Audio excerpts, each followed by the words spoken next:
Yeah, I've been pretty vocal about. There was a pretty famous case of a guy who had been a guy for 30 years, became a woman for 2 years, or went transgender, whatever you want to call it, and started fighting MMA, and wasn't telling these women that she used to be a man for 30 fucking years. And I was like, well, that's crazy. Like, if you tell people and they still want to fight, that's fine. I think you should be able to do whatever you want to do, just like I think you should be able to ride a bull. I support your right to ride a bull. You want to ride a bull? I'm not telling you shouldn't do it, because who the fuck am I to tell you they shouldn't jump out of buildings and skydive, or jump out of planes rather, or jump off cliffs with one of those wingsuits like my friend Andy does. You should be able to do whatever you want to do, as long as you're informed. But this idea that it's not something that you need to tell the other person about because now you're a woman, I say that's bullshit. You're biologically a man. You were born a man. You have an XY chromosome. You have all sorts of mechanical advantages. You have a different bone structure. It's not the fucking same. And if these people want to continue this crazy narrative that once you decide that you identify with being a woman, you should be able to compete as a woman, it's fucking crazy. I mean, I'm sure you saw what happened with that kid in high school. There was a kid in high school. Yeah, she wanted to be a boy. And so they started giving her testosterone treatments, but she still has to compete as a girl in wrestling while she's transitioning to being a boy. So they're giving her these testosterone treatments, and she's just mauling these girls. Yeah. It's just not fair. What happened to the girl? And it's not her fault, by the way. That kid, it's the people that live there want her to compete as a girl. And if that's the case, you shouldn't allow her to be competing while she's taking testosterone. It's real simple. And if she wants to compete as a boy, let her compete as a boy, or let him compete as a boy. In your opinion, what happened to the young girl that was Ronda Rousey? Yes, the Olympian girl that all of a sudden went from the penthouse to the shithouse. A lot of things. It's a long she was story. Great. I mean, I was a big follower of her. Amazing judo practitioner, and dominant like no one else ever in women's MMA up to that point, in the UFC at least.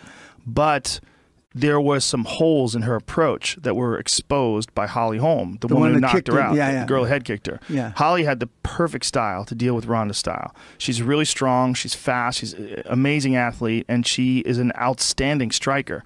And so Ronda's thing was to charge at you like a fucking bull.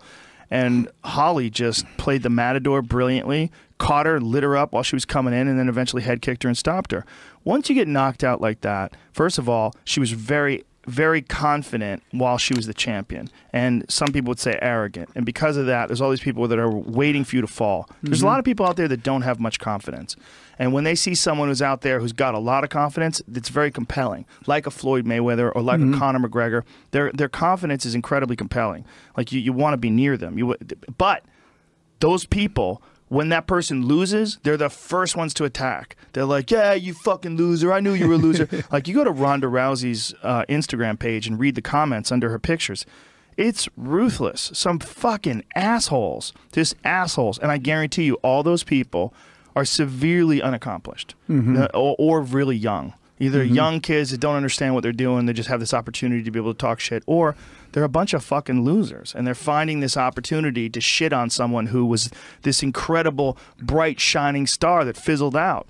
So she lost to Holly Holm, and then she came back in a far worse matchup against Amanda Nunes. And I thought Nunes, before Holly Holm beat her, I thought Nunes was the most dangerous matchup for her, because Amanda Nunes is a Brazilian Jiu-Jitsu black belt, and she has heavy, heavy hands. She's a dangerous striker. And I was like, Ronda's going to have to close the distance or to grab her and take her to the ground. And when she does, it's no fucking picnic, because Amanda Nunes is nasty on the ground. And then getting close to her, she's got knockout power with her hands. I'm like, this is a terrible, terrible matchup. And it turned out to be right, because she got knocked out in 48 seconds in the rematch. But what she should have done is revamp her camp or not fight. Revamp, go to one of the masters. There's a few masters of mixed martial arts in this world. There's Faraz Zahabi and Matt Hume and Duke Rufus. There's a few of these striking mixed martial arts masters. And you have to go to them. You have to go to them, and you have to, like, submit yourself and say, look, let's fix this. Let's fix whatever I'm doing, and let's see if we can take this to the next level, because the sport evolved, and the sport passed her by. Like, she was at the very top, but if you build it, it's like that Field of Dreams movie. You build it, they will come. And when she built the women's bantamweight division and became this dominant force and stopped all these people and looked invincible, all those women were coming up below her, and they were getting better, and they were evolving, and they were like the rest of MMA. They were reaching this incredibly high level. Whereas the women's MMA movement in the early days, 3-4 years ago, if you watched women's MMA, the skill level was nowhere near commensurate with the men's skill level. Like the men's skill level at 3-4 years ago, they're better today, but only a little bit better. But the women are way better today than they were because it's a new thing. It's like 1997 for mixed martial arts for men.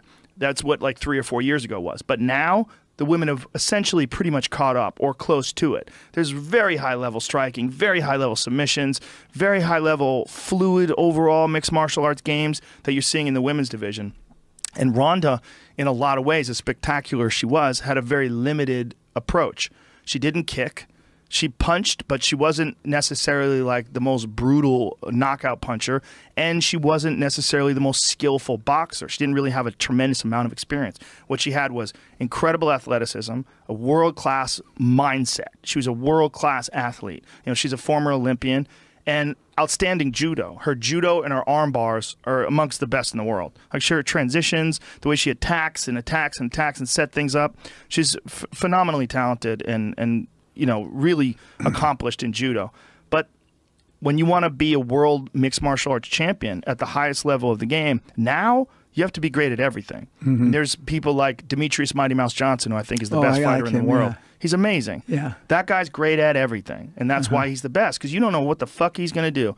You don't know if he's going to kick you or knee you or take you down or strangle you or elbow you. He's just got so many options, and he's coming at you from all different directions, and he never gets tired. He's the total full package. We don't have a Demetrius Mighty Mouse Johnson in women's MMA yet, but it's coming. It's coming. And Ronda's not that. Ronda's more like maybe like a Chuck Liddell or one of the early pioneers of men's MMA. Super talented, really fun to watch, but perhaps limited in their approach.